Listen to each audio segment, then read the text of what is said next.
Welcome back to the Video Essay Podcast. I'm your host, Will DeGravio.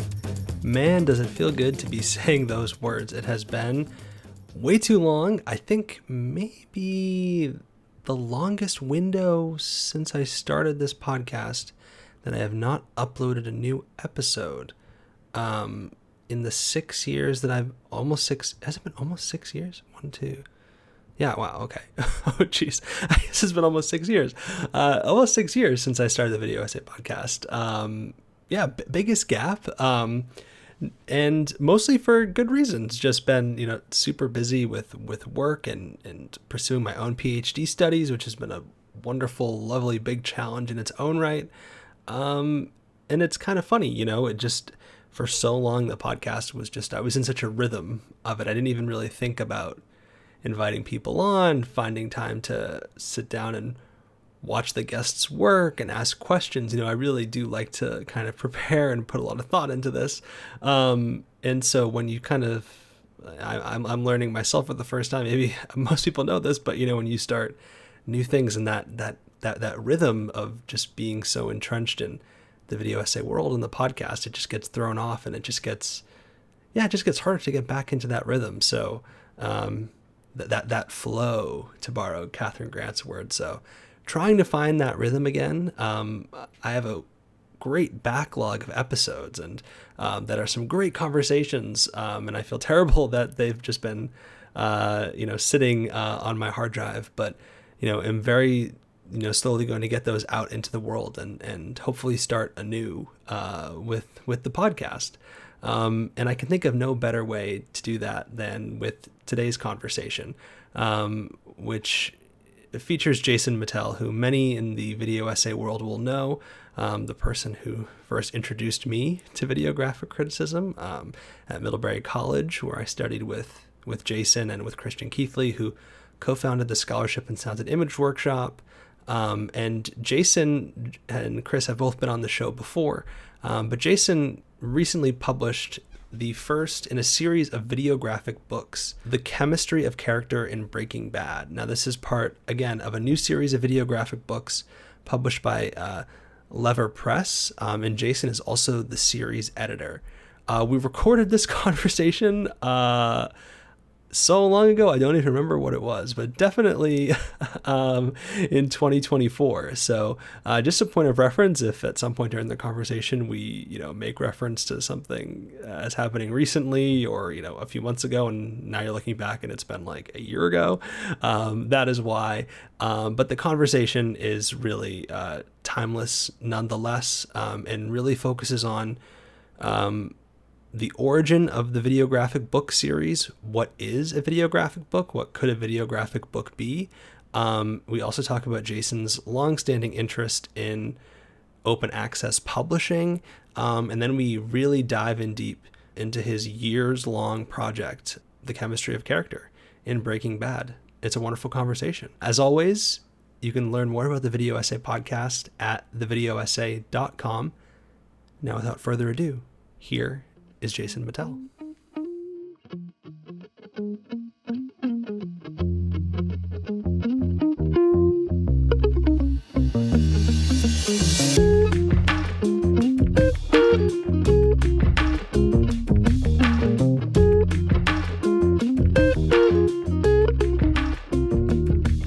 Very pleased to have Jason Mittell back on the Video Essay Podcast. I was looking this morning, and it was over 4 years ago that I interviewed you and Christian Keithley, my former professors who taught me videographic criticism at Middlebury College.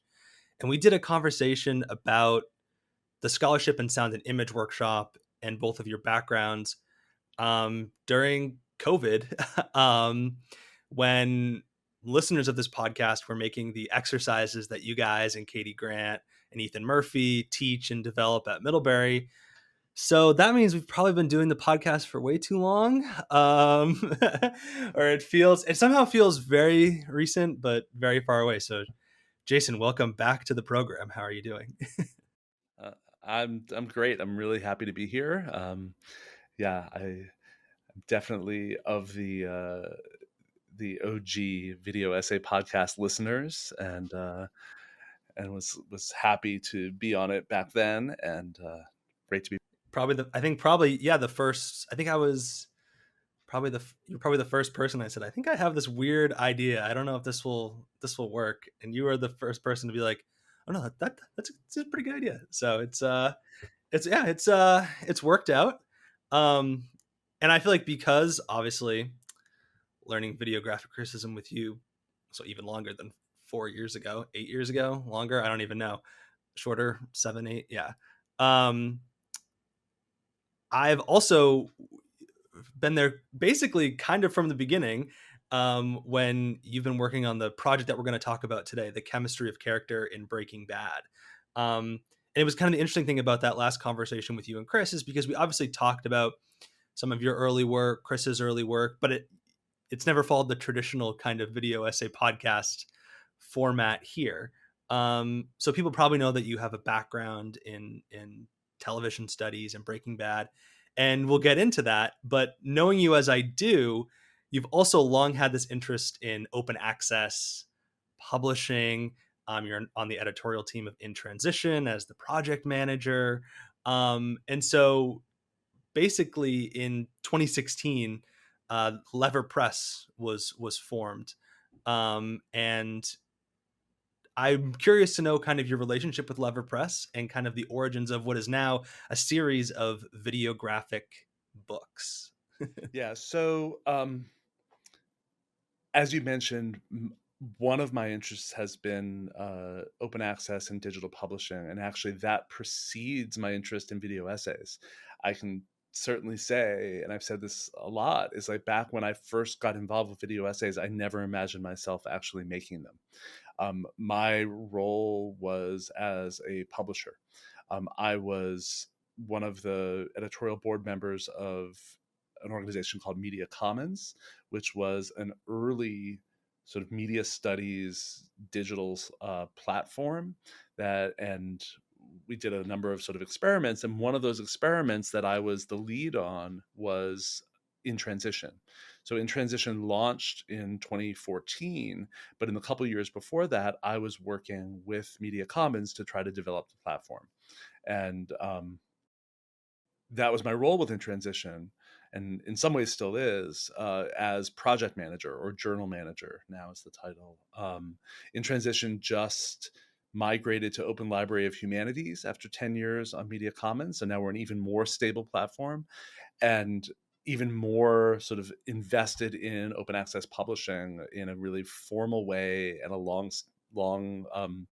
lasting way, because Open Library of Humanities is a very kind of archival friendly platform and system. There's a sense of, okay, these things are going to last. Media Commons is much more of a fly by night startup mentality, and I'm not confident that the Media Commons site will last forever, or even for another 5 years, right? So we moved to Open Library of Humanities for that, and that really was sort of my thinking about video essays, was how do we publish these in a way that's open access, that uses open peer review, and that provides a way that scholars and general audiences can engage. And that was the origin of In Transition. So my my interest in video essays came from that. In working with the Scholarship and Sound and Image Workshop, collaborating with Chris Keithley, Katie Grant, Ethan Murphy, as you mentioned, as well as many other people, um, I became inspired to try it myself. And as we often say, I got the bug and proceeded to make these things. So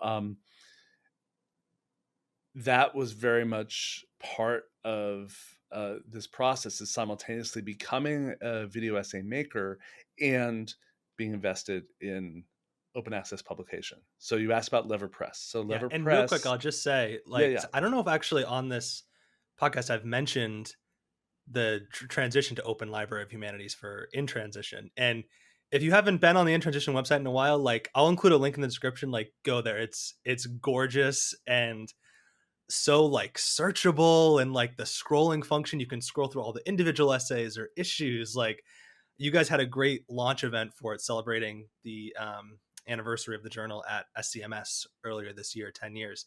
And it was it's fantastic. So definitely go check that out.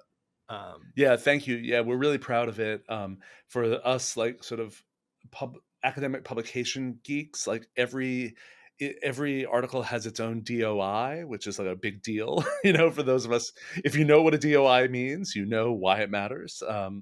And yeah, so there's a real sense of, okay, now we are officially part of the scholarly ecosystem, right?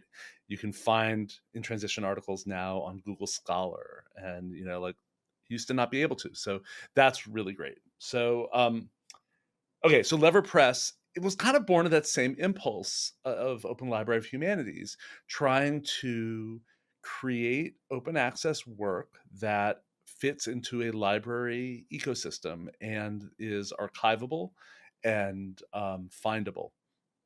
And so it emerged as a startup in 2016. We and I was there kind of at the beginning.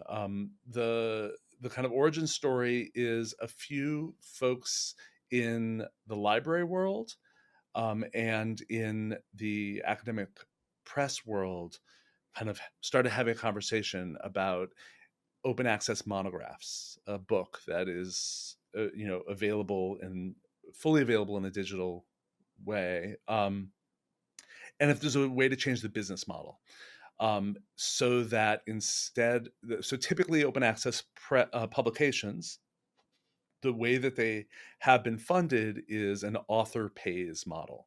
So if you are an author and you want your book or your journal article to be open access, you have to pay the press a what's called a subvention fee in order to make it open access. like how much would that I've never done typically it like because I think it's a yeah. scam. So, Yeah, yeah, but yeah, I mean, yeah, I, yeah. I think like $2,000 or $3,000 is probably pretty Wow. standard for a journal article, right?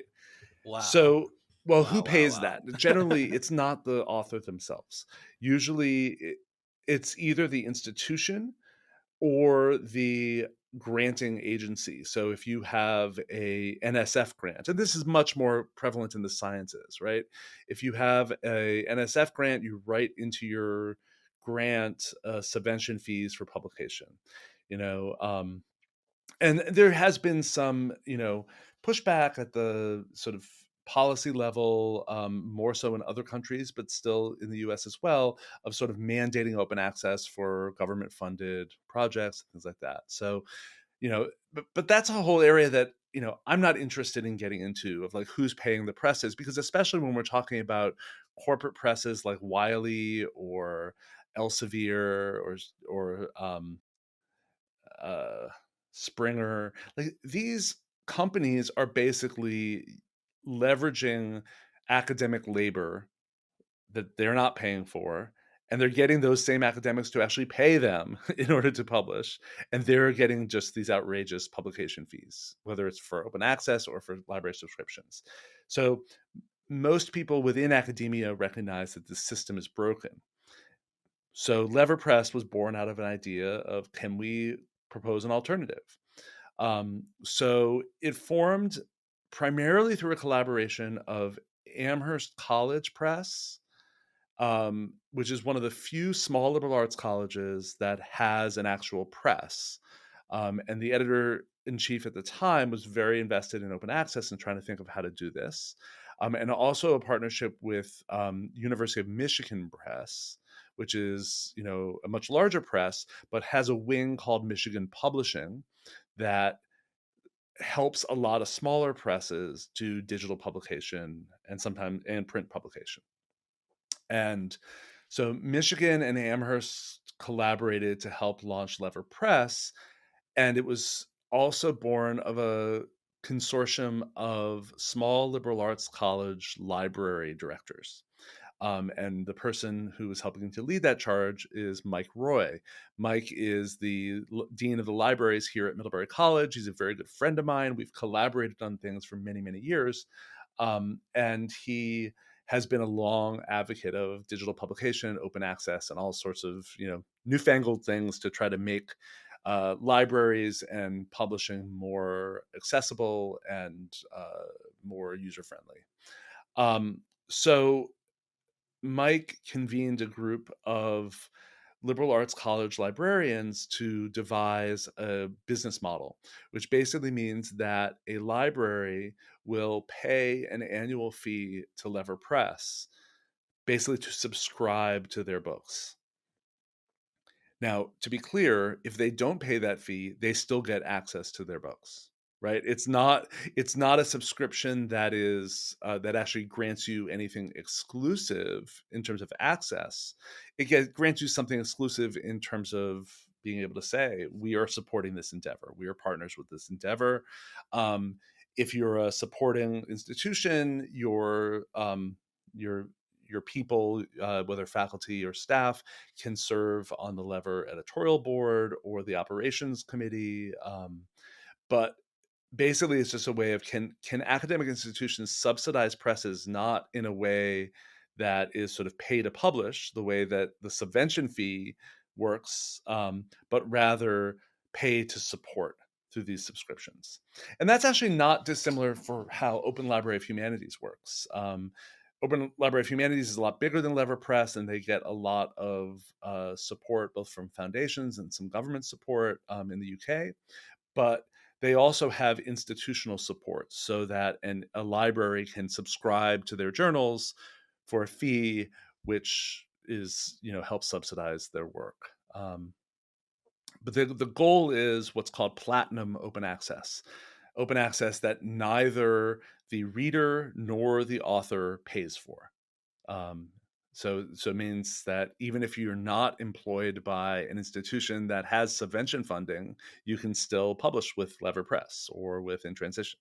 So that's the model. So Lever Press, the idea was to have it be a press that was tied to liberal arts colleges through our editorial board, and I was one of the founding members on the editorial board, starting in 2016. And the other goal was to have uh, publications that were enabled to be media rich. So the publication platform that they were using from the beginning is called Fulcrum. It was developed by the University of Michigan, supported by the Mellon Foundation, and it is designed effectively as an e-reader that allows for both very, very rich embedding of media files, whether it's a video, audio, still images, or in some cases even like an interactive like map type system that's navigable and things like that. So for the reader, it's really effective because you're just able to read through, and then you come on a video and you just click play, and very cool.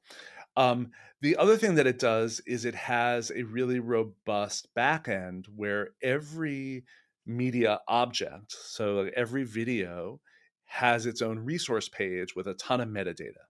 And again, the average reader doesn't care that much about metadata, but the really geeky reader or the librarian cares a lot. Because the great thing is that with all this metadata, it allows these objects to be found. It allows them to be searchable. And it allows them, the backend also allows them to be archivable. So there's a real sense that these videos that are published in a Fulcrum publication are going to be there.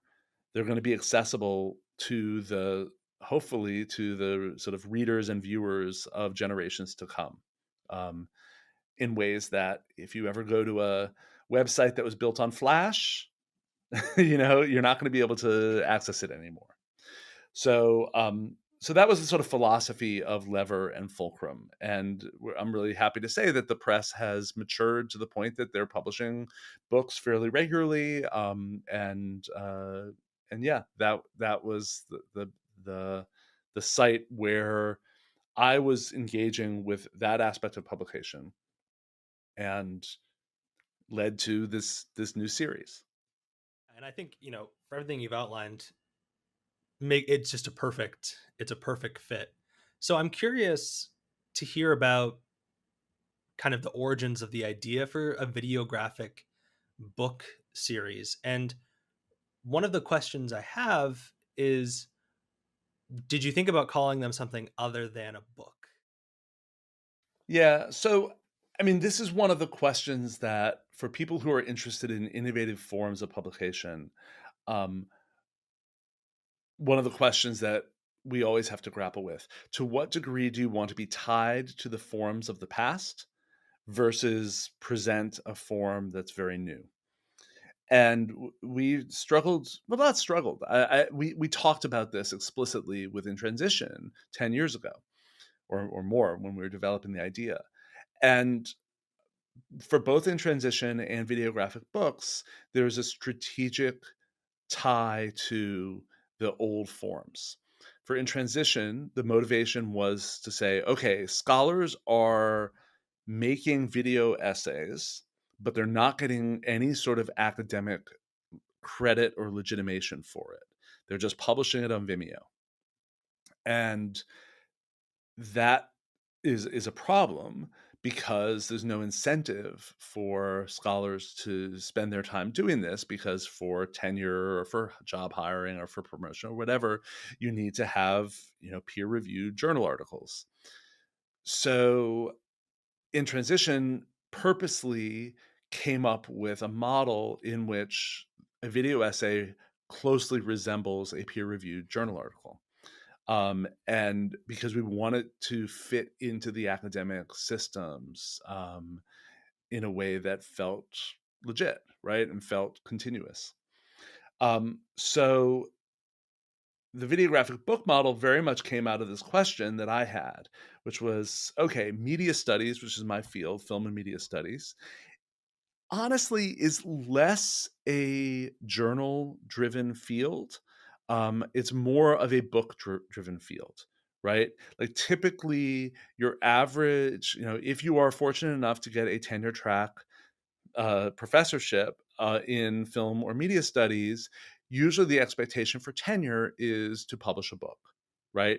You're probably not going to get tenure at a research oriented institution by publishing a number of articles, whereas in the sciences or social sciences, articles are more the coin of the realm. So there's this question of, okay, so if you're a video essayist and you still like need to write a book for tenure, how are you going to do that? Well, I mean, one option is what I've often called the both and approach, which is I will both write a book and make a bunch of video essays, right?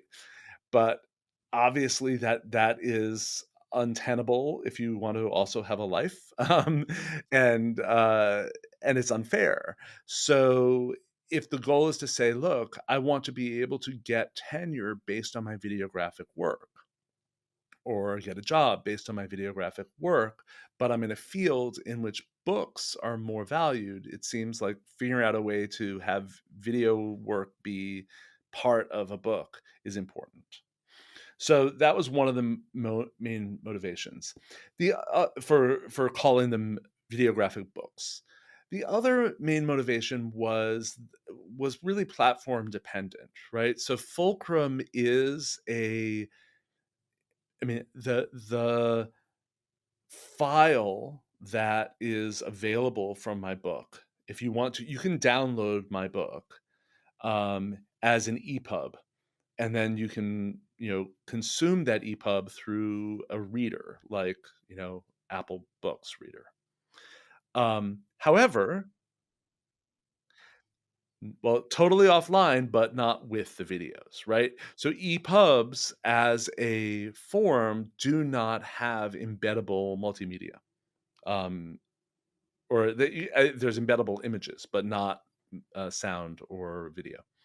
So if you download it as an EPUB, when you come to one of the videos, there's a link that allows you to then click it, and then it will take you to a browser where you can play the video. Um, and but the point being is that Fulcrum as a platform is designed for and built for a much more traditional format, right? it was not designed for highly like interactive, non-linear publications. So because of that, when I was kind of coming up with, well, what do I want a videographic book to be? I made the strategic decision of I want it to feel like a book, and I want it to be read like a book in terms of, linear model with table of contents and page numbers and all that, but have embedded, multimedia. That's what Fulcrum can do, and I wanted to lean into that. Now, there are other models out there, right? So, and this is something we talked about back within transition. Is there was a journal that was sort of one of the pioneers in the uh, the world of media studies, online publication called Vectors, and Vectors was a a really influential site that created these bespoke multimedia publications. It was it was built out of USC. I'm looking here. It started in 2005, and it has every publication was designed by web designers working with the author, and each one is unique, right? And that was their choice. Total freedom of what a publication might look like, which is great, but hard, right? Um, and in transition decided, no, we're going to go a more conventional route of every publication is going to have one or potentially more than one embedded video files, and then written words, right? And that's the model, and it's not going to be customizable in terms of the design. um, and videographic books, we decided the same thing, is that it is going to be a EPUB with embeddable videos on Fulcrum, right? And that's very much the model. If people want to do a much more sort of interactive or multifaceted mode of publication, there are other platforms available for that. I mean, the one I would recommend and have used is Scalar, and I know you've used that as well. And Scalar, which was developed by the same team at USC that did Vectors, was very much like trying to say, we want to give you freedom of design and give you a lot of different possibilities for how you can set this up.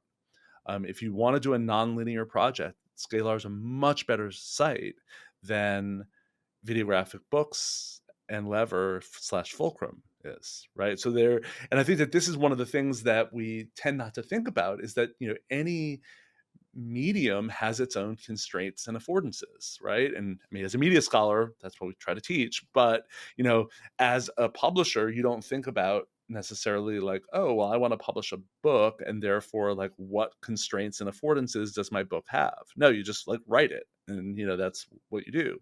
Um, so Videographic Books as a series was very much motivated by this idea: is we're going to try to fill the niche of a project that feels bookish in its structure, but the content and the delivery mechanism is videographic. And we really emphasize that the primary site of argumentation are the videos, not the written supplements. So I want to get back to this, like, kind of the linear process of things, but I think it would be helpful maybe to transition to talking about your book, The Chemistry of Character in Breaking Bad, and then we can kind of, yeah, refer back to some of these questions. In the first one, because I'm just curious, did you always imagine that you would make a videographic book or a videographic long-term project of Breaking Bad, or did you just start making? And I'm just curious, imagine like these videographic books going forward, like how people will think of these projects. Like will it be the kind of thing where, oh, I've made 10 video essays on Spike Lee, I guess now I should think about this as a book, or I want to do a videographic book on Spike Lee. go. So I'm curious what your the origins of the project were like for you. Yeah, and I'd say, like, the 2 examples that you give, it's both of those are great approaches, right? But they will be very different projects. And I think the same is true of books, like traditional print books. Like, as a scholar, I think some people will approach things and saying, okay, I have a book project I want to do. I'm going to start researching this as a full book project. And then sometimes it's like, oh, I've written a bunch of essays and they seem to cohere in this way. So I'm going to sort of weave them into kind of a quilt version of the book, right? Um, and I've kind of done both, and I think that both are totally valid. Um, my origin story for this, it actually emerged out of a traditional book. I wrote a book called Complex TV: The Poetics of Contemporary Television Storytelling, published in 2015, but primarily written, in leading up to 2012, 2013, right? And I it was a big project, a big book. It felt like it was like finishing that. I felt like I kind of said what I needed to say about TV and narrative theory in this way. Now, one of the things about being an academic is that if you write a book like that, and if people like it and think that it's useful, it becomes part of like what you do, and you're expected to keep expanding on the ideas that are there.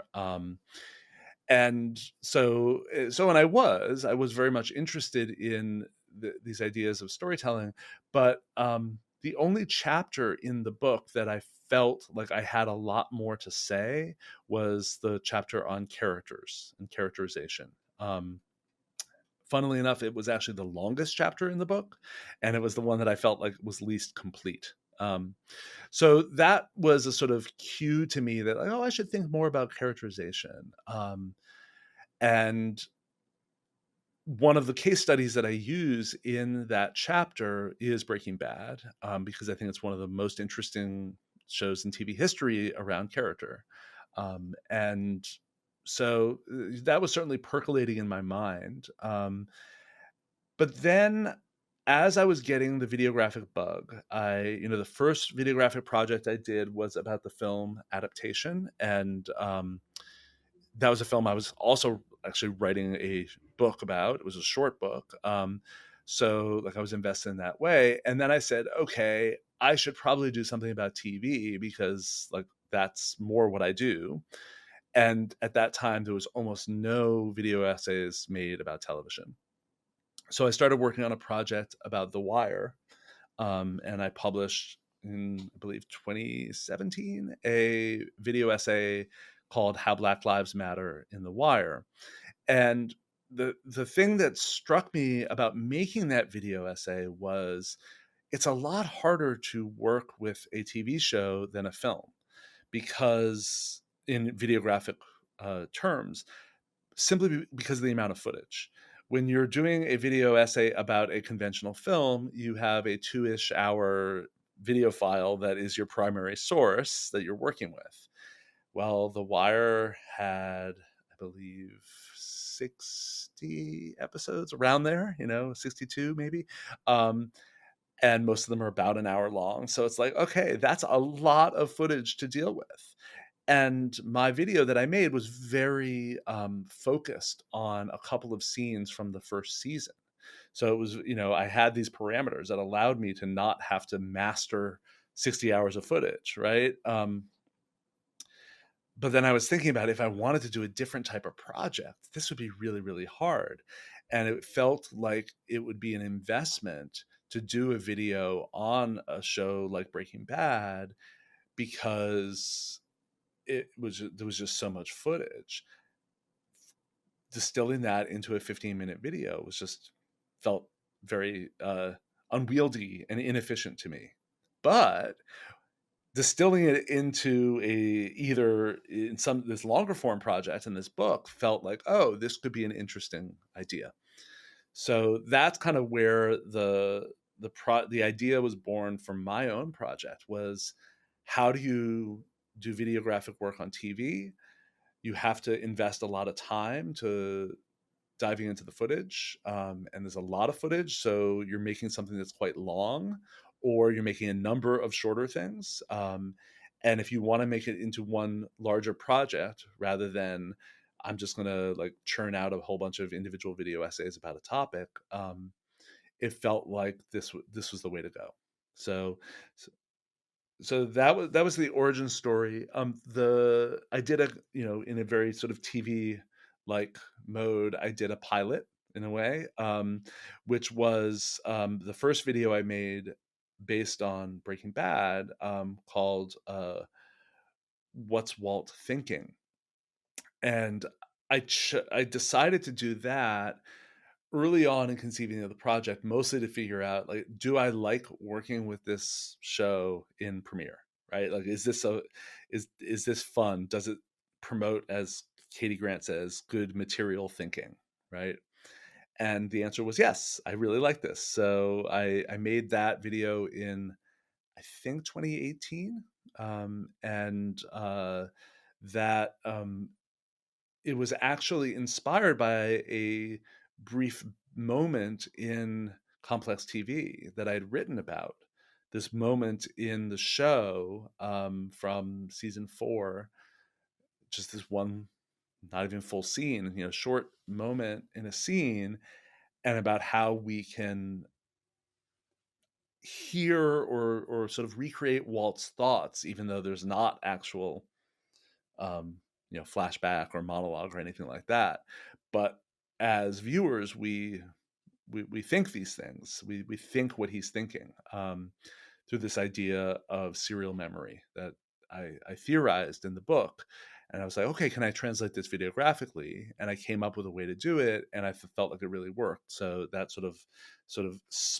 that video became a spin-off of Complex TV and a backdoor pilot, as they say, for Chemistry of Character. And it's now chapter 9. And It's now chapter 9. Exactly. um Yeah. no, I love what you're saying, and I think it's so I mean, this is one of the things that comes up all the time, I feel like, in these conversations, both on the pod and just in general, about the relationship between writing and videographic criticism, and just the way that they can feed one another. um I want you to talk about how you actually watched Breaking Bad, for this project, because it's one of my favorite things, and it's something you get into in the um, kind of in the preface and the introduction. But I think when we get to actually living with your material in the Premiere timeline, that's an understatement when it comes to how you engaged here. So share that with everyone. So, okay, so I made so 2018. I made summer. I made the pilot, as it were, of this Breaking Bad videographic book, and I was like, okay, I think this works. And so I said, okay, the next thing I need to do is to really get a sense of what the footage is going to tell me. One of the things that I do when I teach videographic criticism is really emphasize that, you know, in general, you shouldn't enter into Premiere with your ideas and arguments all established. You can have some ideas, obviously, and whatever expertise you have, you're bringing to the project. But I find it most exciting to treat your video editing software, and I say Premiere because that's what I use, but if you're a DaVinci or a Final Cut Pro person, more power to you. That's great. So I like going into Premiere with a sense of treating it like a kind of research laboratory, right? So you can go in there and make discoveries as you explore the footage. So what I decided to do was spend the next chunk of time rewatching Breaking Bad, in Premiere. And I had jotted down in a document a number of ideas for potential chapters, right? Like, thoughts like, oh yeah, it would be kind of interesting to do a video about this. And so I created a bunch of bins in Premiere, um, and one for each potential chapter in the project. And as I watched, if I saw something that said, oh, that could fit in that bin, in that chapter, I would stop and I would make a subclip and I would label the subclip. I would label it, 1-3, season 1, episode 3, and then a brief description of what happens in that subclip. Mostly just to trigger my memory, because you can't hold 60 plus hours of television in working memory. So, and then I would put it in the bins. So, and sometimes like one subclip would belong in multiple bins. Um, as I was watching, I came up with new ideas for chapters and would create a new bin and then would sort of retroactively go back and was like, oh, I remember I saw that clip there, and sort of pull it there. And that sort of that process kind of emerged to help form what some of these chapters might be. And like some of the chapters were, there were probably, certainly over 100 subclips. I'm thinking about one of the chapters and projects is called Poor Jesse. And this was one of my this was in the first draft of ideas. It's like, well, okay, let me go back. When I was conceptualizing the project and thinking about the different chapters, one of the parameters I gave myself was, can you make each video operate with slightly different or drastically different videographic rhetoric, right? So I didn't want every video to feel the same in terms of the way that I was presenting the ideas. I also wanted to make sure that they sort of, as a project as a whole, it pushed some of the boundaries of what videographic criticism can do, or what academic videographic criticism had done, right? Because I wanted to sort of kind of carve out, if not new ground, at least slightly expanded ground. So So the Poor Jesse chapter, like initially what I was thinking is, one of my colleagues at Middlebury, Louisa Stein, she and I have talked for many years about the ways in which videographic criticism and fan video practice overlap, the ways in which videographic criticism does or does not draw from videographic criticism. I mean, sorry, um, the videographic criticism does or does not draw from fan video practice. In some cases, I think that video essayists act as if fan video has not been a thriving site of critical work for decades. So I really wanted to have at least one chapter that kind of pays homage to fan practices and thinks through about some of the intersections between fan practices and videographic criticism. So I had this idea of, okay, can I make a fan vid about Jesse? Because Jesse, in my mind, was in many ways the fan favorite on the show. And I wanted to create something that sort of spoke to that. And I didn't know what song it was going to be. A fan vid is a sort of edited set of clips to typically a piece of popular music. And I didn't know what song it would be. I didn't know exactly what the structure would be, but I was just like, I just need a lot of clips of Jesse, and then I'll figure it out. So like, as I watched any scene that Jesse was in, I would make a subclip of, and so like that was one of the most sort of extensive bins, and some of the bins were much more Right. conceptual. So what was one that came about as you were Yeah. watching the show? So one of the ones that sort of came to mind was a video that I made called "Anatomy of a Relationship: Jesse and Jane," and that video, like I had thought about doing a video about kind of short-lived characters and thinking about characterizations. So Jane, who's Jesse's girlfriend for a fairly brief set of episodes in season 2, um, is a pretty finite character. And I was curious about how does an ongoing show deal with characters like that? How are they introduced and then eliminated, etc.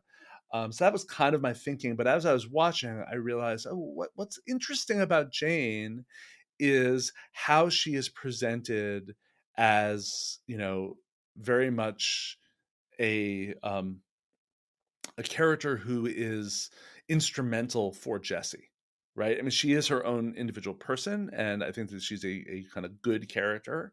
I wouldn't say she's shallow or anything, but she's very much there because of Jessie, and serves a number of important both plot functions and character development, sort of inciting incidents for Jessie. Um, and then I was thinking, oh, okay, so how do they establish her so quickly and make us care about this relationship? Um, and I did a little research, like, oh, so what have people theorized about character relationships in film and media? And the answer was nothing. I couldn't really find anything. So I was like, oh, that's an interesting question.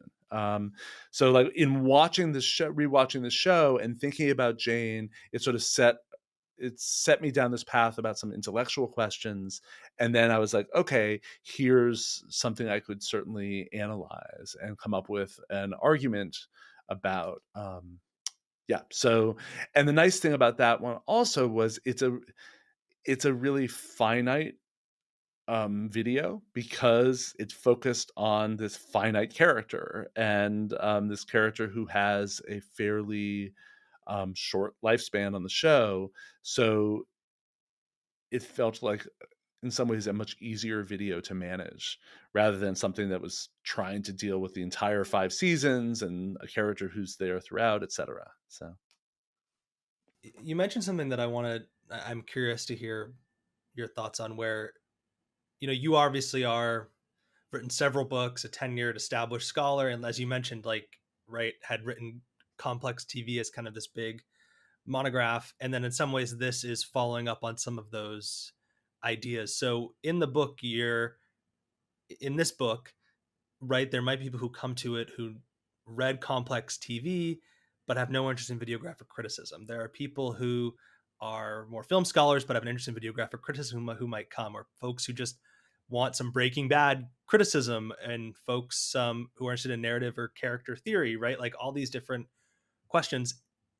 I imagine maybe perhaps then, like in a written academic book, I imagine you don't need to spend as much time on like, what is my grammar and syntax contributing to our idea of an academic book? I mean, maybe some do, and maybe you did, but it's very specific and important consideration here. So, how did you conceive and think about all of those different relationships, and were there some that were more kind of important for you, given what you wanted the book to be and what it represented, kind of for your own, like, yeah, body of work? yeah, no, it's a great question, and I think that it really points to an issue that I think that a lot of academics don't think enough about, which is audience. Right. I think a lot of academics are trained to write for other academics, first and foremost, um, and to not think about, well, which academics are going to be the most interested in this topic. You just kind of write at, you almost, I mean, you're first trained to write for your dissertation committee and but that kind of can stick for a lot of people as well. I'm writing for the people with the most expertise, right? I want to be pushing the edge. And I think that what often that leads to is a lot of academic writing demands a readership that is as invested in the topic and the background literature as the author is, and that's a really, really small audience. um, I think, and this actually is born for me as being a professor at Middlebury College, where I'm working with great undergrads who are super smart, but they have no expertise. And I'm trying to get them interested in what I'm teaching them. And I made a decision pretty early on that, like, that's what I want to do with my writing as well. Write for people who are smart and interested, but not experts. And I developed that when I was, an active blogger. I had, I have a website called Just TV, which back in the heyday of blogging, I was fairly active, and now it's very, very passive. I rarely update the site. Probably should. I realize, but what I learned how to do on that site was to write for people who just happen to be interested in the topic, regardless of expertise. And given the fact that my area is primarily contemporary American television, there are a lot of people who are interested in that, right? So I really wanted to engage a broad audience with that. I also learned how to do that. I wrote a textbook called Television American Culture, where I conceived of it as I was writing for my students. Literally, I was, right? And so that really made me think about how I write as a mode of engagement. And that translated really nicely to videographic work. It's like really thinking about, who is this for? And even though, I mean, one of the things with this book is, because it's about Breaking Bad, which is a very popular television show that has a very vibrant fan community. Um, you know, I wanted to make sure that this was a project that someone who found it from, a non-academic world would find something that was of interest there. But I also wanted to make it academically interesting, rigorous, forward moving, etc. Um, and I felt like with each chapter, that balance was kind of different, right? In some chapters, there's no question that my primary goal is to sort of speak to the videographic folks, right? People who are interested in video essays and want to sort of see what can be done in this format. Others, it's much more, I'm speaking to people who are narrative theory, character theory people, and I'm trying to make an argument that sort of pushes that forward. Others, I'm speaking to people who really like Breaking Bad, and I'm trying to sort of make a case for this interpretation or this approach, right? Um, so, like, every chapter, I'm actively trying to consider that balance.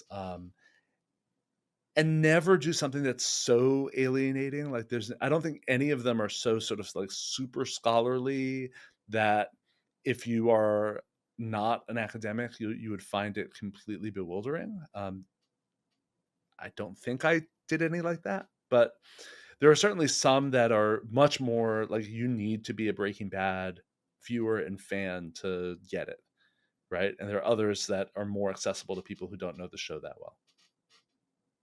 You published these videos as you were making them, in various contexts. Like, I think, like, your I think your was it your video on Jesse and Jane, like, was in a journal, I think, and then No, it wasn't that. The one that I published in a journal was a video. It's called "Focusing on Hank and Marie." Um, so that was in the journal called Mise en Scène, and that was mostly because, like, I learned about that journal, and they were publishing video essays, and their mission is really to focus on questions of mise en scène, staging, composition. And I was like, oh, I have a video that's all about that. Why not try? And it could accept, a peer reviewed journal. So I figured that that's great.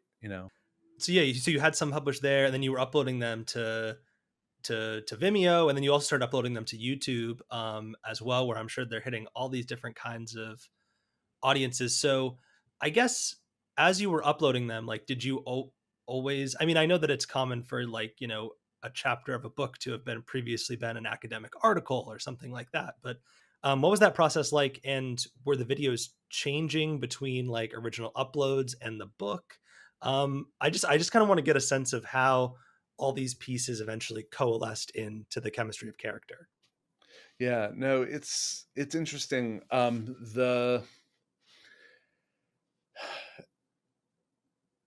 I mean, this kind of was born out of both my background blogging and the process that I use for complex TV. Um, I'm very much of the mindset of like, I think scholarship should be a conversation rather than a monologue.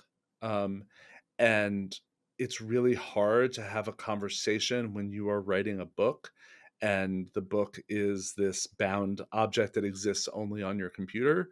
And and then you publish it, and then you finish it and you send it to the press, and then like 2 years later, if you're lucky, it comes out in print, and there's no conversation there you know so what I really wanted to do was to like share with the world, and particularly the videographic community, hey, I'm doing this project, here are my entries in it, what do you think?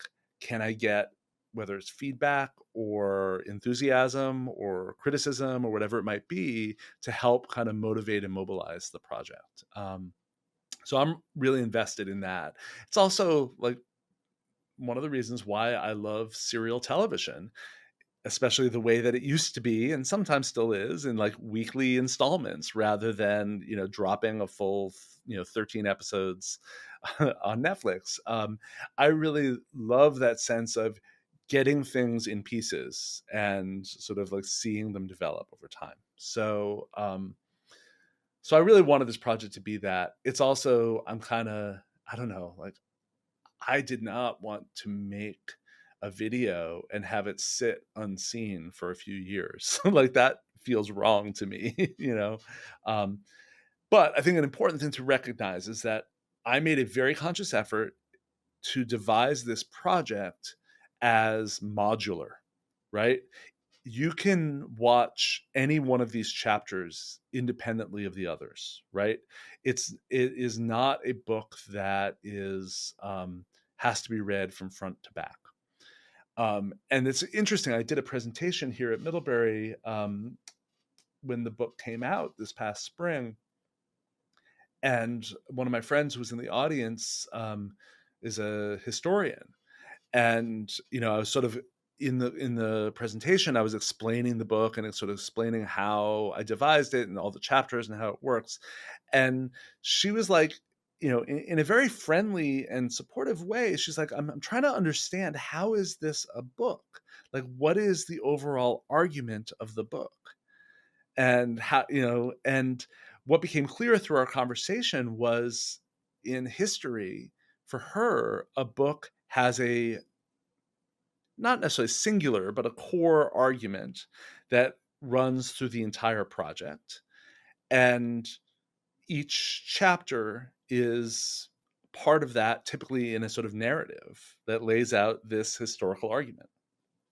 And I realized, oh, that's not the way I write books. And I think this is one of the interesting things, is that media studies as a field, we can write books in a lot of different ways. You can write books that each chapter is a another sort of step in the staircase that you're building, um, or you can write it where each chapter is a case study that helps build to a larger conceptual argument. And that's what my first book, called Genre and Television, is. But you can read an individual chapter and kind of understand what's going on. You don't need to follow them straight through. Whereas this project on Breaking Bad, you really can read them however you like, or not, and so that's very much in keeping with the way that I also distributed it.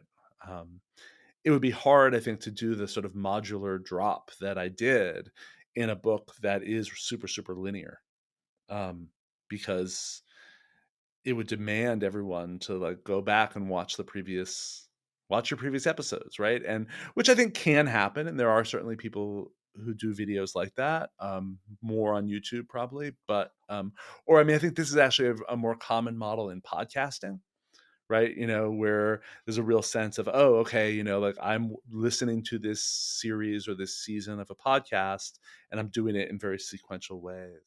We talked earlier about how the first video that you had um, is now like chapter 9, right? And so when did you begin to start thinking through the layout of the book and the flow, and what was the thinking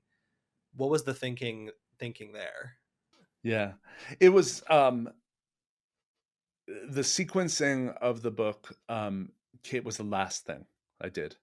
I really did not have a definitive, and I think that even like before I submitted it, I went back and forth with like a few different configurations of a couple of them. Like there are some that I felt like, or these are early, like obviously. So there is an introduction, and the introduction functions like a lot of introductions in that it kind of introduces the project. It provides a overview of what the book is, and it talks a little bit about methodology.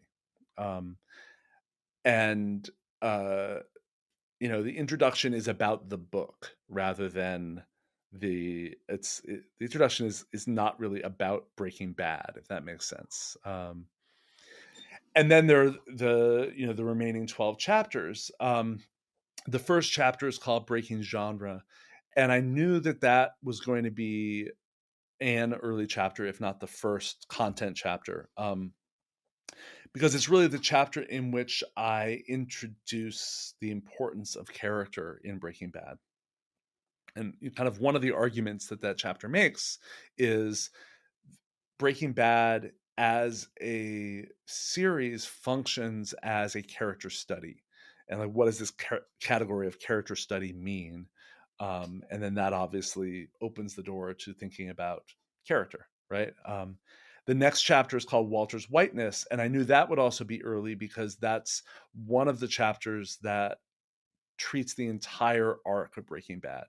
Um, and it's focused on the main character of Walter White, and it's also one of the more conventional video essays. And I wanted that to be early. Just I feel like that's kind of one of the most accessible chapters, right?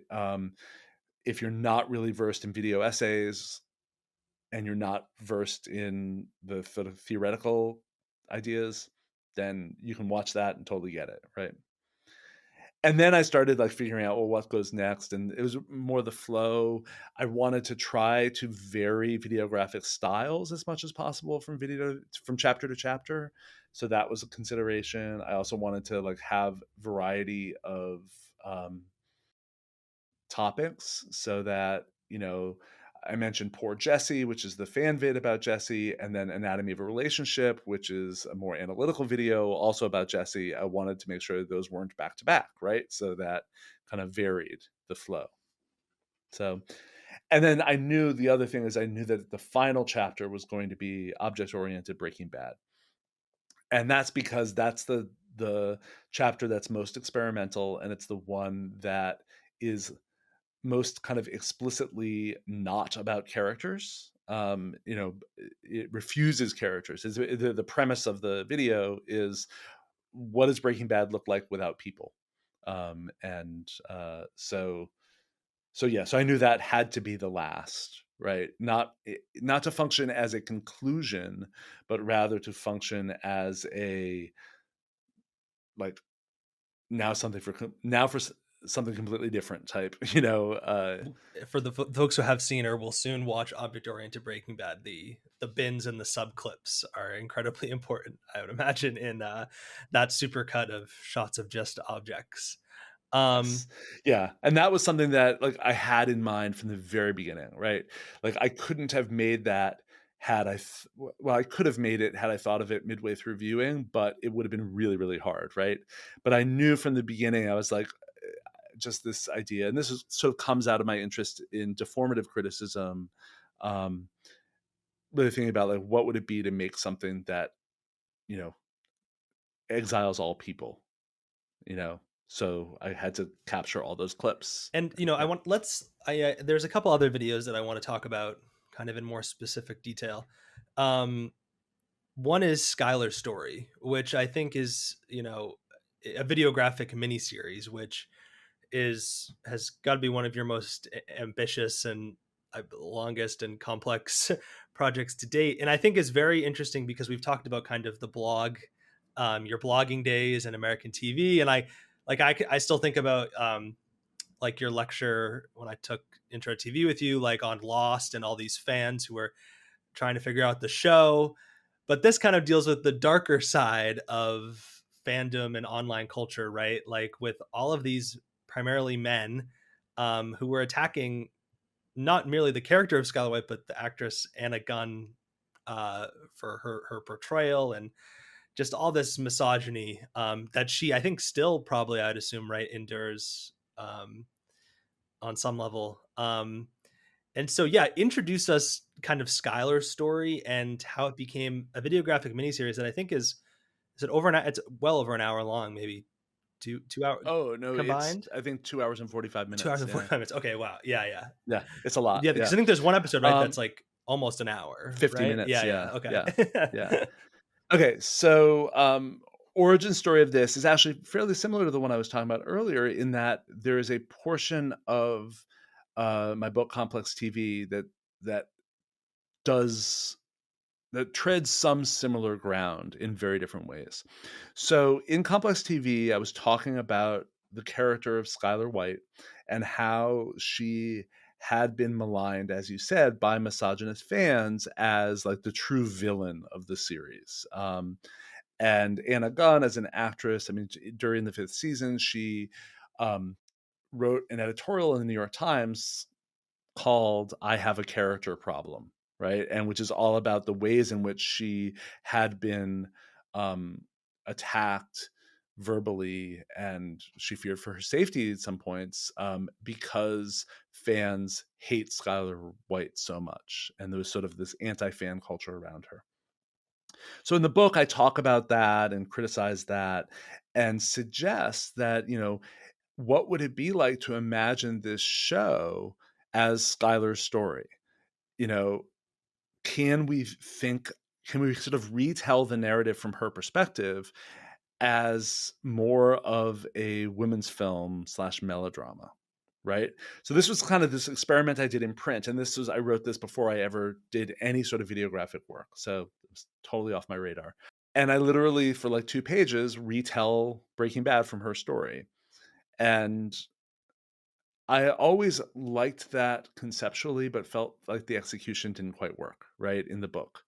Um, so as I started diving down this project, I was like, well, what if I actually did that? What if I made a feature film version of Breaking Bad as a sort of women's film melodrama focused on Skylar?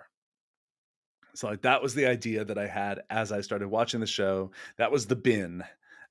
So then as I put it all there, um, I made at least half of the other videos before I dove into actually assembling this one, right?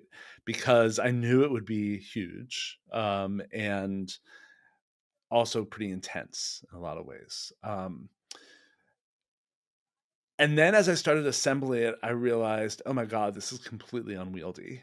Um, there's no way I can compress Skylar's story into 2 hours, the feature film model. Um, there's just too much that happens. And I also can't do it in a way that's going to be interesting, right? Because the raw materials that I have to work with are limited, right? Like I only have the scenes where she appears. Um, so in trying to think through this, I was trying to think, well, what to do. So I tried something kind of experimental, inspired by Katie Grant and her work on spatial montage. I thought, well, what happens if I put 2 scenes of Skylar side by side and allow the events to play out chronologically still, but with these sort of like, so the efficiency of having 2 scenes running next to each other. Um, what does that do? And I started playing with it, and what I discovered that it does is it makes it a lot more challenging to watch, right? It's kind of an experimental film to have that model. So it re-genres it. So no longer is it a strict melodrama, but it is kind of experimental film slash melodrama. And but it also allows me to cover more ground, more efficiency, and really think about how do I direct my attention to my viewer and whatnot. So I felt like, oh, this kind of worked pretty well. And then but I still wanted to retain the melodrama thing. So I decided, okay, well, the opening credits, I'll use a musical cue from Stella Dallas, which is a classic women's film melodrama.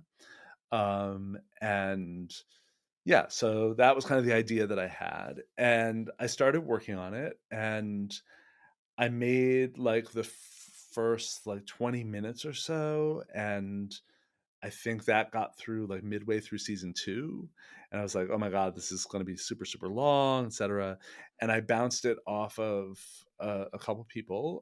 One of them was Ariel Avasar, and Ariel gave me the great idea of like, why not instead of a film, you do it as a series, a mini series? And I was like, "Yeah, yes, you are right. Thank you. Perfect." So I gave myself this new constraint, which was I would make 5 videos, each one tied to a single season of Breaking Bad. So there are 5 seasons. So that allowed me to think about it structurally a little bit more. And I recut the first one for the first season, which is the shortest because the first season is short. Yeah, I felt like, oh, that was good. And then I went ahead and made the second, and I realized, okay, now that I'm treating it as episodes, I can do what I say TV episodes always do, which is have some like intrinsic norms of structure. So I made a pre-credit sequence and then the credits. And the pre-credit sequence, which was a moment from that season, didn't have to follow the chronological. So like that was another thing that I was like, okay, a bit of freedom, I'll do that. Okay. So I had that and sort of started building that, and I did a couple of them, and I was feeling better about, oh, this I think is going to work, and I bounced it off more people, including you. And Will, your contribution was you asked, well, what about a previously on, another sort of norm from serial television? I was like, oh yeah, that's great. And then I allowed that, gave me freedom to do something much more experimental. So the previously on is I think it's a 3x3 grid, or maybe even 4x4 of clips from the previous episode, all playing simultaneously. So it becomes even more disorienting, but also kind of fun. And it kind of cues the viewer that this is a challenge to engage with. And then as I went, I just sort of like it, obviously putting this took quite a long time, because not only did I have to assemble all this footage and come up with narratively what's the best like next thing to present from her story, but also how do I make the split screens semi-coherent, right? How do I allow them to speak to one another in a way that's engaging? So it was a lot of work. I would say there's no question that is the chapter that took the most time. Um, and it's the one actually I had started pre-COVID, and then COVID hit, and because of life, this kind of derailed my work on this project for a while. So it was sort of in limbo for over a year, and then I came back to it, and that was the one I sort of pushed through and did not post COVID, but like once I got back working on it. It works on such a number of very interesting levels, but I'm also very interested in like conceptual videographic criticism, which I think it also is, um, both in terms of like just the fact that you did it and that it exists as an object is its own very interesting, like very political, very powerful thing. But then also like I can imagine it like just like being projected and like kind of almost like a gallery kind of way of, especially for someone who's familiar with Breaking Bad like most people are, like it's such a very radical juxtaposition and recentering and remix. Like, it would work in that way too. Yeah, it's definitely I mean, as I was making it, I realized slash accepted the idea that this is going to be my least watched of the chapters, right? Because it's the longest and because it's the one that is most experimental. And I think that, yeah, if you watch the first, the first episode or even just the first few minutes of the first episode, you kind of get the idea, right? And the effect of it. But what you don't get is where it goes, because like I think that episode 5, which compresses the final season, is one of the videos I've made that I'm most proud of, because I think it captures this emotional crescendo that season 5 gives to Skylar. That's the season where I think that she's very much framed as an abused spouse, and she's trying to plot her own escape and the escape of her kids. And there's just some remarkable scenes, tremendous acting by Anna Gunn and Bryan Cranston both. And there's stuff that I just love those moments so much. And I really feel like the way that I compressed it and juxtaposed it, I don't know, it really works for me. Right. And I really enjoyed making that, although it was harrowing to watch those scenes over and over again. So, so yeah, so I hope that I would say any listeners who the concept of Skylar's story sounds interesting, but the idea of 2+ hours of watching it is it seems like too much. Check out episode 5 and see if that one resonates. And then the other thing I did was interesting was, I'd spent all that time working on Skylar's story and resolved the idea that, okay, very few people are going to watch this whole thing. Um, but I was really motivated by it, and I was talking to my colleague, David Miranda Hardy, and he asked, like, is there a way you could do a summary of it? Like, that's something that's more digestible? And I was like, I don't wanna do a sort of, just the same thing, but a lot shorter, because I don't think it would work. But is there a way I can sort of distill what's most interesting? And I came up with the idea of, like, doing a kind of fan vid of Skylar's story. So like, a remix of a remix. And so the sort of addendum to chapter 7, Skylar's story chapter, is a fan-ish edit of the whole thing that sort of remixes the footage into a very, very different style of fan vid than Yeah. Poor Jesse. This is is it Nightmare The edit? Nightmare Edit, Edit? Yeah, yes. yeah. Yeah, which was explicitly inspired by kind of David Lynch style, you know, nightmarish montage, and it uses a really great and somewhat harrowing song by Sharon Van Etten that's about spousal abuse. And yeah, it's very, very intense, but I love it. I really, really think that it came together well. You mentioned something that I meant to ask you about earlier, but again, speaking just for myself, like I love Breaking Bad, but I never really have the impulse to like rewatch it in the same way that I do The Sopranos or something, which is a show that I love. And one of the things that I like most about your videos is that I feel like I'm able to re-engage with Breaking Bad and like kind of rewatch it, but in a different way. And I think that's because I find it so upsetting, just because I do love the characters and like the deaths just and spoiler, but like they kill me. Even the quote unquote like bad guys, like your Sounds of Silent Mike video, like just like makes me cry. And I'm wondering like how hard it was it for you to like watch like the series in such an intimate like way? Like do you feel like you need a break right now from it? What was it like just personally? There are moments in Breaking Bad that are incredibly harrowing, and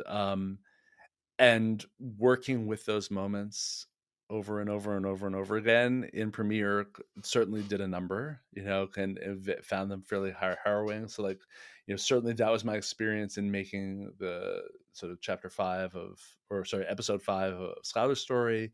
Um, Doing some moments in some other ones as well. In the What's Walt Thinking uh chapter, part of that is focuses on the scene where Jane dies, which is another very harrowing scene. And yeah, I'm now surprised when you said she's only in season 2, yeah, because to me she's such like a she's in the entire series and and in her own way, but yeah.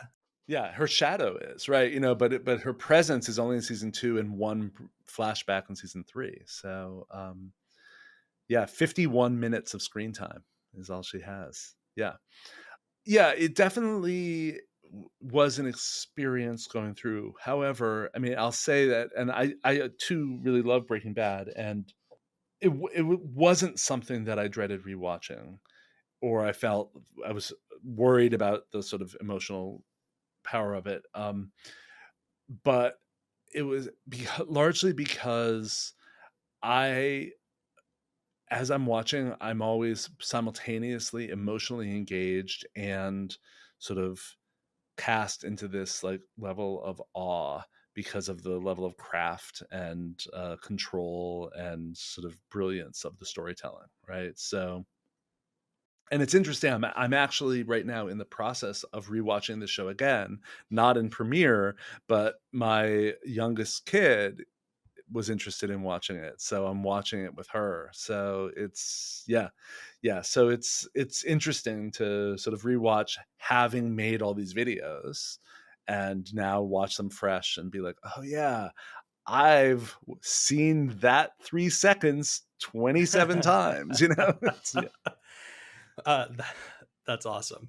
Another video that I just wanna hear you talk about, because I also think it is indicative of kind of a turn you've taken in your work more generally, is recording bad, which is kind of you're using direct address, appearing on camera, very much we talked about the fan vid aspect. This is your kind of YouTuber direct address. And you've since published a video essay and in transition on the rehearsal, which is very much you can see your background in theater and performance coming through there, but very very different for maybe what you might find in a scholarly book. So how did this one come about, and like, again, kind of why did you want, why was it important to include that? yeah. So okay, so there are two chapters that I see as embracing a kind of YouTube style. But they're different YouTube styles. So the first one is breaking genre, chapter 2, which I would say that that's my homage to Grace Lee, friend of the podcast, Grace Lee, in that it is really like fast paced, tries to be humorous, uses voiceover, but not direct address. Grace doesn't ever appear on screen. And, you know, but very sort of cheeky, I'd say, is that the style of that one, and like high energy in that way. So, and I thought it was really important that I have at least one, but hopefully more videos that are operating in a less academic and more sort of vernacular YouTube mode, right? In this book, because I really wanted to both push myself as a maker, but also push what scholarly video essays can be, right? So that was breaking genre. Um, Recording bad was, as you suggest, an attempt to grapple with the sort of creator on screen mode that a lot of YouTube video essayists do. Um, and the initial concept of that was just a sense of like, one of the things I noticed in Breaking Bad is that the use of recordings is prevalent in the show in interesting and often really crucial ways. So, most notably, the very first scene of the series, Walter White, you know, sort of is driving his RV. He runs off the road. He comes out. He is freaking out. He's wearing his tidy whities. He's trying to figure out what to do, and he picks up a video camera and does a direct address, you know, to all who, this is Walter Hartwell White. I live on 803 Nicolay Royal Lane. And like there's this sense of the very first lines that Walt has are spoken to a video camera. So I thought that was interesting, right? So the initial bin was just called recording, and I was just trying to capture all the footage, the sort of embedded footage, both audio and video in the show. And then I was going to try to figure out what to do with it. And then as I started like putting it together, I had been thinking, oh, it'd be kind of interesting to use this in a way that kind of has a more sort of meta reflexive element, because I'm into that and I thought it would be cool. And so that was sort of the initial motivation for it. And then COVID happened. I had this plan to like have a basically to have direct address be part of this, because it's referencing the direct address moments of direct address in the show itself. And I also wanted to have it be the chapter that was most ambiguous in terms of its critical claims, right? Because one of the things I really like about videographic criticism is that there's a strain of work that is not overtly I don't know what's the right word, that doesn't necessarily like present itself as authoritative scholarly analysis, or it presents itself as that, but it raises questions of like, is this, it's more performative. And the landmark there is certainly Chris Keithley's Pass the Salt, and I kind of did um my homage to that in Adaptations Anomalies, and this newer video of the rehearsal is definitely plays with that as well, right? Like, I'm really interested in work that feels like criticism but functions as performance at the same time. So I thought this would be a good topic to do it. And then COVID hits. I have the bin, I have the ideas, but I haven't gotten around to edit this one. The work goes on pause, and I spent a year recording myself talking to my computer, right? In, doing Zoom classes, in recording video lectures. And, we all spent so much time in this form. So I was like, oh, can I bring that in? And that was the inspiration to having a sort of Zoom moment in Recording Bad as well. To pivot a little bit here, you know, I'm kind of going through this right now in working on my dissertation, where I'm like making these videos and then having to write about them after I've kind of made them, which is a whole thing. And so, I'm wondering what that process was like for you.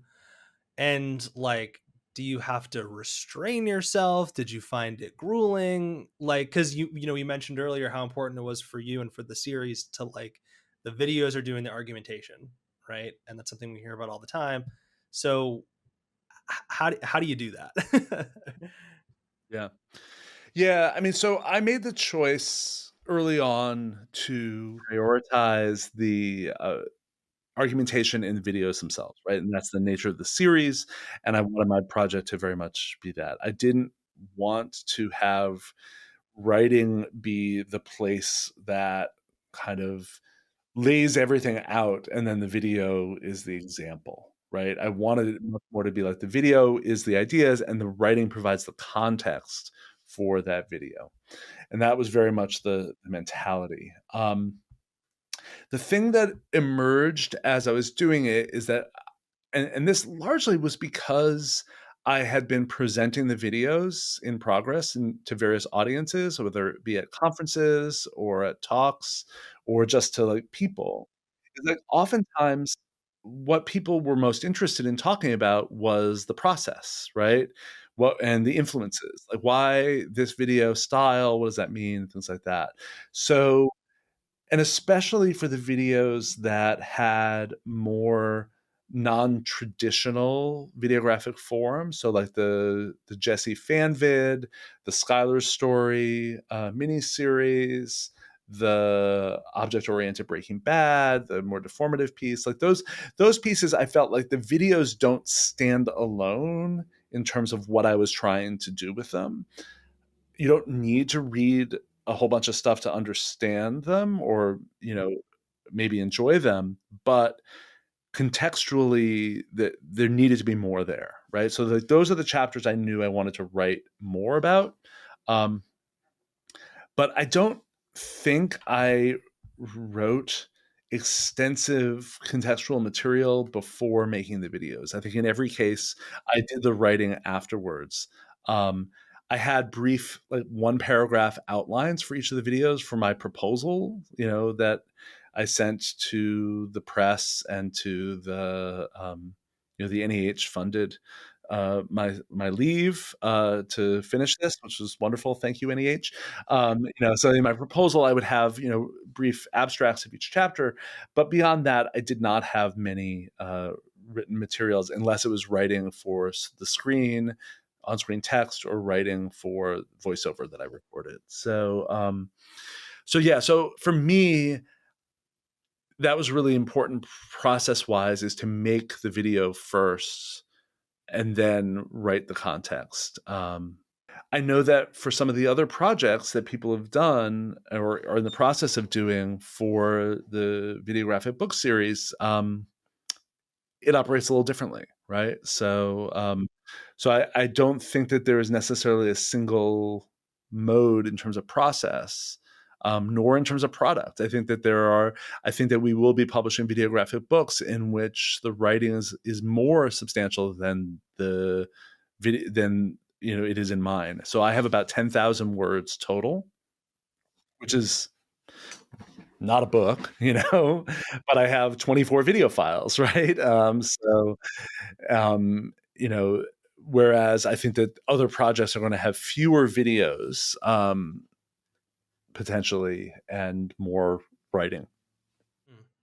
It'll be very interesting to see how that plays out, and I imagine also maybe has to do with the kind of what purpose is the book serving the creator. I don't mean that in like a bad way, but just if it's to one just quick question, because I just want to know this: the book does have a cover. It has a cover design, which is really great. And I'm just wondering how that like kind of came about, and because I think it's a really nice touch, I will say, and just looks great.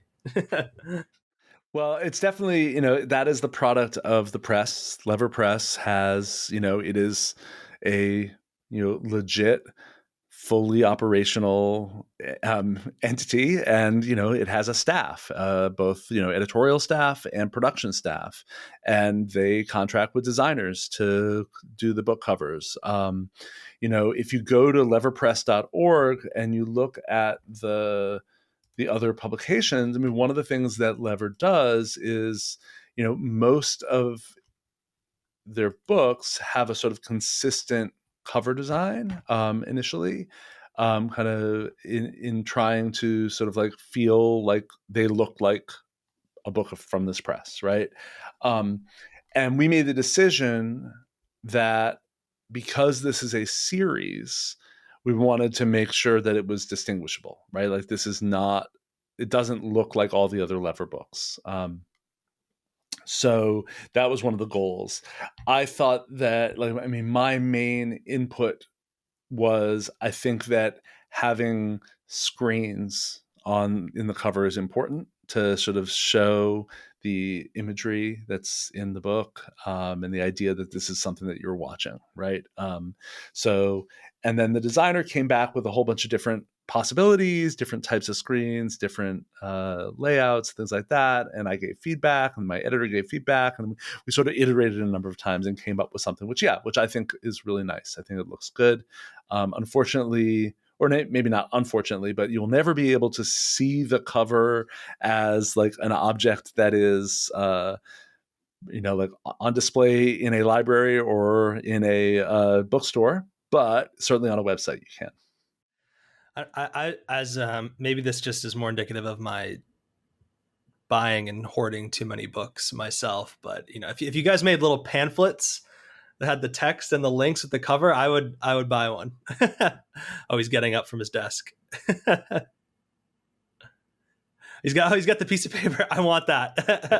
With a He's QR got the code. piece of paper. I want Yeah. Yeah. that. I'll laminate that and get Yeah. it So ready it's to go. yeah, like at SCMS, the conference this past spring, we printed up these flyers and put them around as a sort of, Oh, I should have here's a grabbed free one. book. Damn. Yeah. Yeah. Yeah. Free book. I can send you the PDF and you can embed it on the website. Yeah. Yeah. Please do. Well, yeah, just to kind of go forward here. I mean, well, first, I'm kind of interested in what you're thinking about generally going forward. I mean, not to tell us what your next book is going to be, but like, do you imagine yourself doing a written book again? Or is it kind of all videographic books for you? Do you imagine doing another videographic book? Like, I guess kind of, yeah. How has this impacted, I guess, the way you think about your own scholarship going forward? Yeah. So I'm in I mean, first to make clear, I'm in a very privileged and rare position of I'm a full professor. I could I can basically do whatever I want professionally and with very few consequences, both positive or negative, right? I'm not going to move up the ranks at Middlebury by publishing more. I'm not going to move down the ranks or stagnate by publishing less. So I have flexibility. I can do what I want, which is great. It's a wonderful place to be. And because of that, it does open up this question of, well, what do I want to do, right? And obviously, I'm really invested in the back end of a lot of publishing, in being the series editor of Videographic Books, of being the journal manager for In Transition. Those are two really important roles for me that I spend time doing. In terms of my own scholarship, honestly, I'm at a sort of point where I have a project in mind that I'm thinking about and working on. The thing I don't know is what form it will take, right? Like, I have the topic, but I don't know, is it a videographic book? Is it a print book? Is it a print book that I make supplemental or companion video essays for, but don't publish them in, like in a videographic book, And so I'm very much in the exploratory phase right now of trying to figure that out. It is, yeah. So it's something that I'm excited about, and I have started working on it. And I have a title. I'm happy to share the title, and as I say it, I think you'll understand where I'm coming from. It's called Media Mirrors: How 21st Century Film and Television Represent Themselves. And it's about reflexivity. It's about films and television shows that are either about the making of film and television, like the Hollywood style behind the scenes type stuff, or it's about things that sort of play with this line between fiction and sort of reality, pseudo documentaries, mockumentaries, hoax documentaries, things like that. So I made this video essay that you referenced that was published in Transition on the rehearsal, which is part of this project, right? And I've written a lot about the film adaptation, which feeds into this project. I've written a piece about Mulholland Drive, which I imagine is going to feed into this project, right? So like I have a lot of pieces in mind that I have either already done or that I have in the works or thinking about, but I don't know what the final format's going to be. So I'm going to just keep exploring. And really for me, and I think that hopefully this will resonate with other members of the audience, is like getting to a point where you come up with an idea or a topic or a question, and then try to figure out, is this going to be better served videographically or textually, or some hybrid of the two, right? And so that's very much where I'm at. Like when I think of a particular program or case study or film, okay, is this more of a video essay or is this more of a critical writing project or what? And then just sort of start playing with it and see what happens. Yeah. It's all that feel. You got to get the feel for it. Um, and so, yeah, just to kind of end here, what can we expect from videographic books going forward? I mean, maybe you can't name names and titles, but just when can we expect the next one? And like, yeah, what are just kind of maybe even just your overall visions for the series now that we're here at the beginning? And I'm sure now having an example will only feed kind of the interest and yeah. I hope, right? I hope that having an example is going to feed interest. So it's hard to be a startup, and Lever Press has been a startup, and then Videographic Books is even more of a startup, a sub startup. And it's so we don't have like a bunch of things in press. We do have a number of books under contract, and that are in various stages. And I think it's fair to mention a few. One is the one that's probably furthest along is from Gregory Brophy and Sean Malley, and it is about contemporary science fiction films, and looks at the real focus on questions of adaptation. And so that one is in the process right now, and we have a full manuscript, and it's sort of going through peer review, etc. And hopefully it will certainly, if all goes well, it'll be out in 2025, I think. So is the hope. And that project is in some ways comparable to the Breaking Bad project in that each chapter is its own thing, right? But taken together, it sort of provides a sort of mosaic of different approaches videographically, and different case studies of sci-fi films. So yeah, I'm excited for people to be able to see more of that. I know that they did publish one of the videos that is going to be in their in the book, in transition, about Arrival.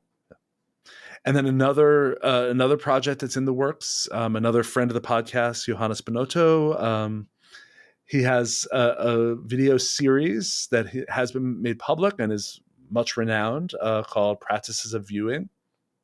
And he is in the process of compiling that into a book. And for him, the videos are great, and they're, I'd say, probably ready to go. Obviously, have to be put into more of a peer-reviewed format, but he's working on the written portions of it and trying to figure out how best to write about these.